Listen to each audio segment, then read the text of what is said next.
Hi friends, ഇന്ന് നമ്മൾ ചേന കൊണ്ടൊരു ടേസ്റ്റി വിഭവമാണ് ഉണ്ടാക്കാൻ പോകുന്നത്. മെഴുക്കുവരട്ടിയും ഉപ്പേരിയും ഒക്കെ ഇഷ്ടമല്ലാത്തവർ ഇതുപോലെ ചേന കൊണ്ട് ഉണ്ടാക്കി നോക്ക്, തീർച്ചയായിട്ടും നിങ്ങൾക്ക് ഇഷ്ടപ്പെടും. അപ്പോൾ റെസിപ്പിയിലോട്ട് കിടക്കാം. ആദ്യം നമ്മൾ ചേന ഇതുപോലെ വലുതാക്കിയിട്ട് തന്നെ കട്ട് ചെയ്യണം, ഇത്രയും തിക്നെസ്സിൽ.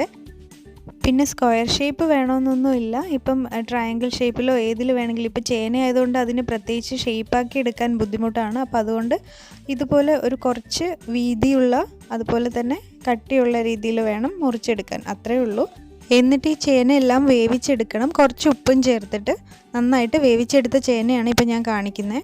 ഇനി മസാല ഉണ്ടാക്കാൻ വേണ്ടിയിട്ട് 1/4 ടീസ്പൂൺ മഞ്ഞൾപ്പൊടി, 1 ടീസ്പൂൺ മല്ലിപ്പൊടി, 2 ടീസ്പൂൺ മുളക് പൊടി, ഇല്ലെങ്കിൽ എരിവിനനുസരിച്ച്, പിന്നെ ബാക്കി കുറച്ച് ആവശ്യത്തിന് ഉപ്പും കൂടെ ചേർക്കുക. നന്നായിട്ട് മിക്സ് ചെയ്തതിന് ശേഷം കുറച്ച് വെള്ളം ഒഴിച്ചിട്ട് ഇതൊരു മിക്സ് ചെയ്തിട്ട് എടുക്കുക. ഒരു ഗ്രേവി പരുവം പോലെ ആക്കിയിട്ട് എടുക്കുകയാണ് ചെയ്യേണ്ടത്.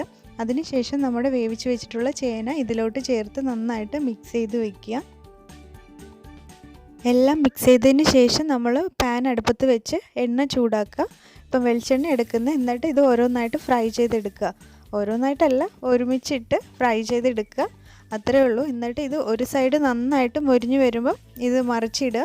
അതിനുശേഷം 2 സൈഡ് ഇതുപോലെ നല്ലതായിട്ട് മൊരിച്ചെടുക്കുക ചെയ്യേണ്ടത്. എണ്ണ കുറച്ചുകൂടെ വേണമെങ്കിൽ ഒഴിച്ച് അതിനനുസരിച്ച് നന്നായിട്ട് വേവിച്ചതാണ്. അപ്പോൾ ഇത് ഫ്രൈ ആക്കി എടുത്താൽ മതി. 2 സൈഡും നന്നായിട്ടൊന്ന് മൊരിച്ചെടുത്താൽ മതി.